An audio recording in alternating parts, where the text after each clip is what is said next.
Hello everybody, it's Foo here, and today I'm going to do some magic bounce tests. We've got two. I've got one that's going to come later on, which will be a scenario that you'll probably not have encountered before that I'm really interested in, so stay tuned for that. The first one is probably the most requested question on my channel, which I haven't addressed with the video yet because it's actually not an uncommon situation to come up against if you play competitive Pokemon, and I think a lot of people will know the answer to this, but I still get tons of questions about it, so I'm going to do a video addressing it because I haven't done it yet. And that means if I get any questions in the future, I can just direct people to this video. And if you're interested, if you don't know, then keep watching. And that question is, what happens when you have two magic bounce users go against each other? So we'll get into this video right now.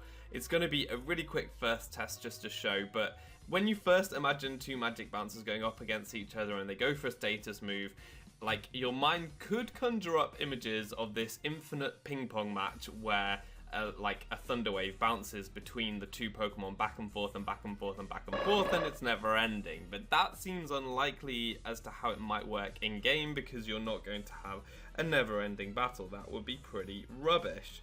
So what I'm going to show here is just my Mega Diancie against my Xatu, and I'll show you what happens when two magic bouncers come up against each other. So this is just quite a simple one. The next one is going to be a really interesting situation that you probably haven't come across, and I want to see what happens because I actually don't know, so it should be pretty interesting. Anyway, you can see here, Xatu goes for magic bounce, and actually it just bounces the once. So the target's magic bounce activates, and then that's it. Xatu's magic bounce does then not activate. So basically only the target's magic bounce can activate in a turn. Your own magic bounce won't activate to bounce it back again and back again and back again.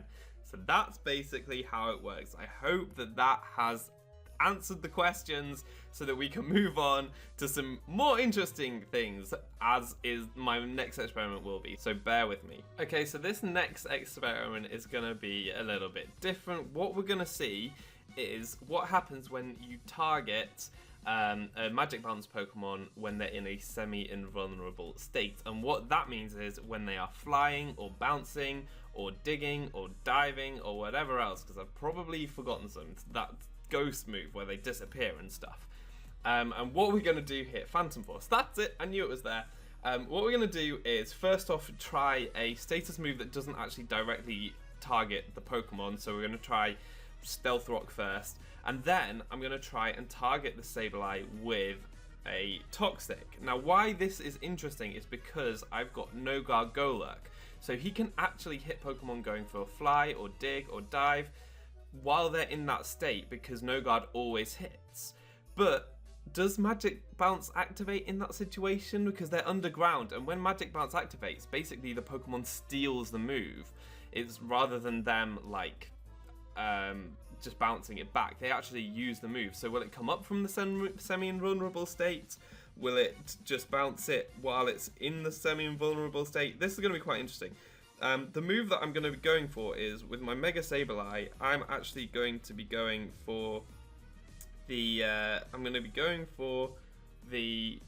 dig.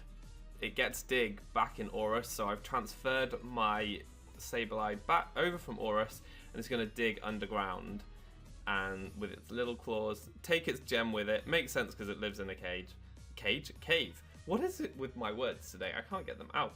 So you can see it's digging underground, so my Golurk is now just going to go for a Stealth Rock. This could be interesting because it doesn't target the Sableye, so potentially it's just going to set up Stealth Rock here because, you know, it's not targeting him. Magic Bounce won't activate because he's underground. Let's see if that is the case. We're going to go for the Stealth Rock, and yes, they just get put up because he's underground, we're not targeting the Sableye, and they just go up. But what about Toxic? Is that the same? Because we are targeting the Sableye then, we've got our No Guard ability, so hopefully we're going to be able to hit it. So we're just going to go for another Earth Power this turn while Sableye digs underground, and we'll see what happens then.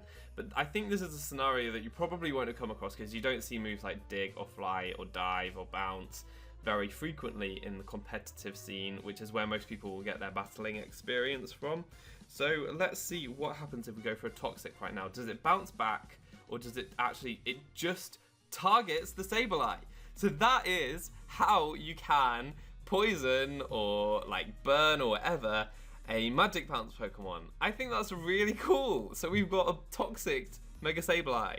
There you go, guys. That's a bit of interesting information. So I think that happens because, as I say, when they're in a semi-invulnerable state, they aren't able to attack. They're locked in. And Magic Bounce basically steals the attack. But because it's unable to attack, that means that Golurk is able to just poison them because they can't bounce it back. They need to not be locked in. I guess that's how it works. I thought that was quite interesting. And yeah, so there you go. 2 quick experiments. The first one probably quite obvious. The second one probably not very obvious at all. That's going to be all for today. I hope you enjoyed this one. I've actually got a really interesting Magic Bounce strategy coming up later this week, so keep your eyes out for that. But thank you very much for watching. I've been foofootoo, you've been awesome, and hopefully see you next time. Goodbye.